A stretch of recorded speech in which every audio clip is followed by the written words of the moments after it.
Hey guys, over the last 5 years, I have had 5 phrases that I've heard that have completely changed the way that I experience life in the most positive way imaginable.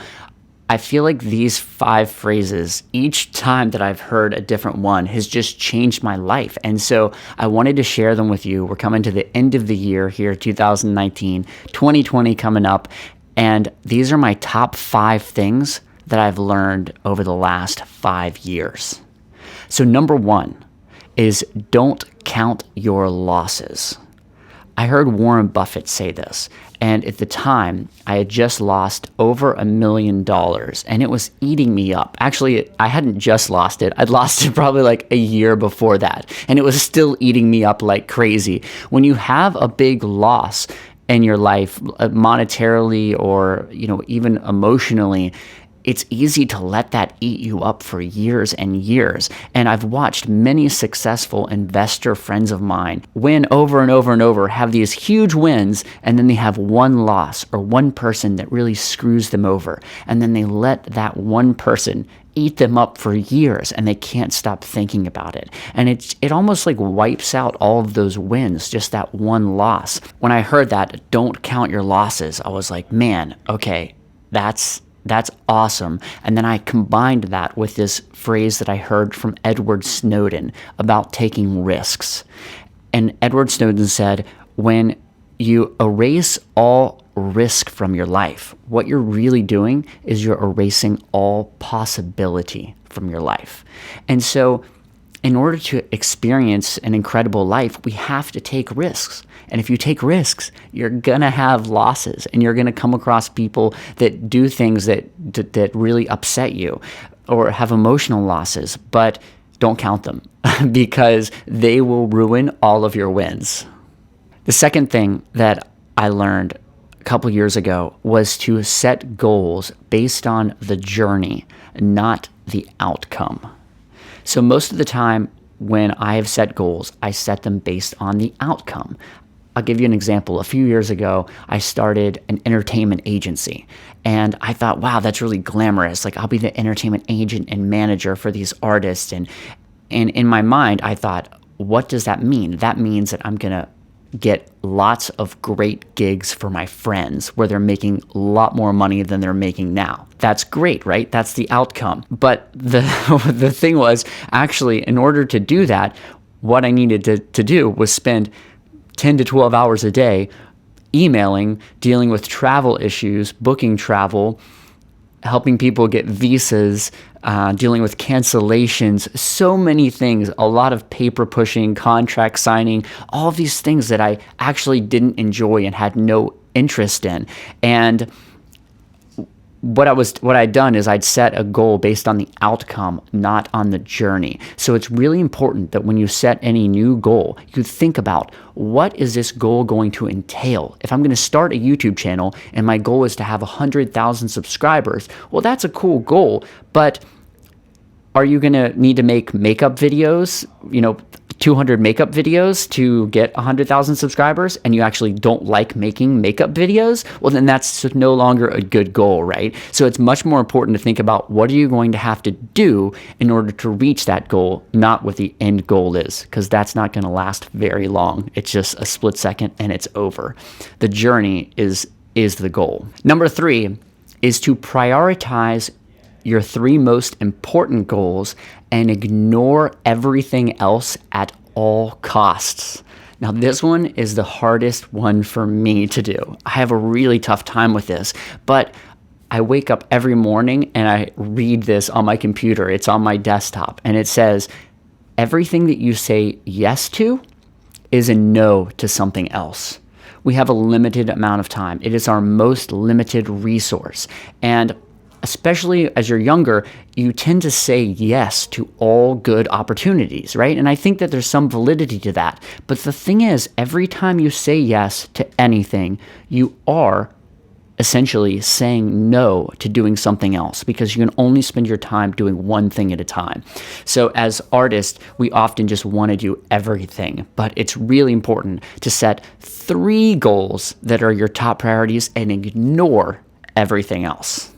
The 4th thing is that even the worst and crappiest situation can be turned into gold if you're clever enough.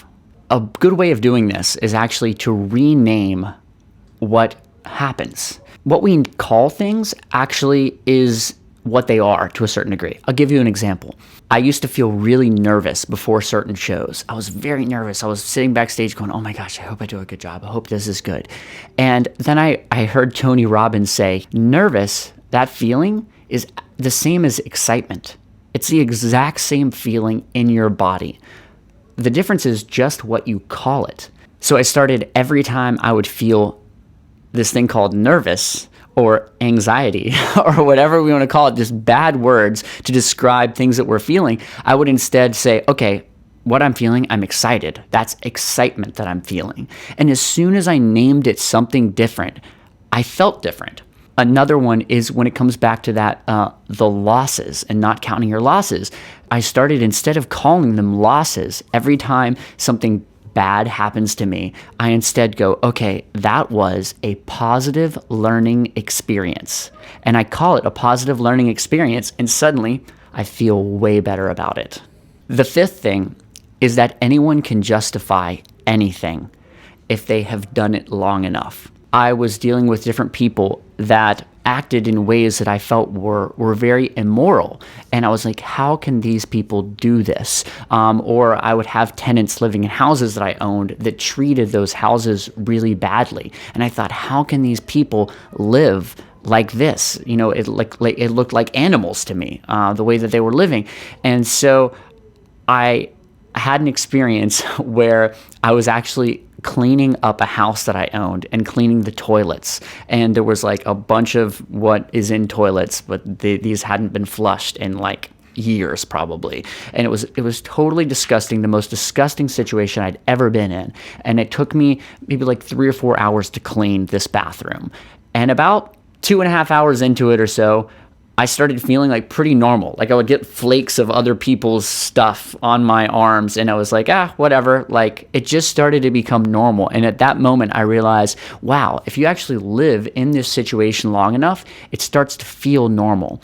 And it's really important when dealing with people, especially in business, that you realize that if a person has been acting immorally long enough, they actually no longer see that as being immoral. So it's important to realize that not everyone sees everything the same way as you. Like if someone steals every day and they're stealing from people and picking their pockets, they no longer think of that as a bad thing. They have now justified that in their mind to where they have reasons for that. People that kill other people, after a while, they have reasons, even if they had no reason at the time really, or logical reason, probably 3 or 4 years later in their mind, they've now lived with that experience long enough, many people, to justify that.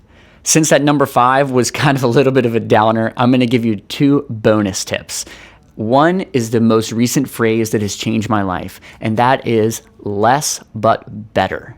Everything in life, have less or do less but better. So try and see how you can apply that to your life. Less but better. And the last one is something where I think if I would have known it sooner, I would have made at least a couple $1 million more than I have made. And I know that seems crazy, but all that is dress to impress. I spent a lot of time thinking to myself that, oh, I'm a rock star. I can dress, I can wear whatever I want to. Kurt Cobain wore, a flannel shirt and ripped up jeans, so I can wear that to any meeting that I want to. But unfortunately, that doesn't really work as well as it might seem in music videos.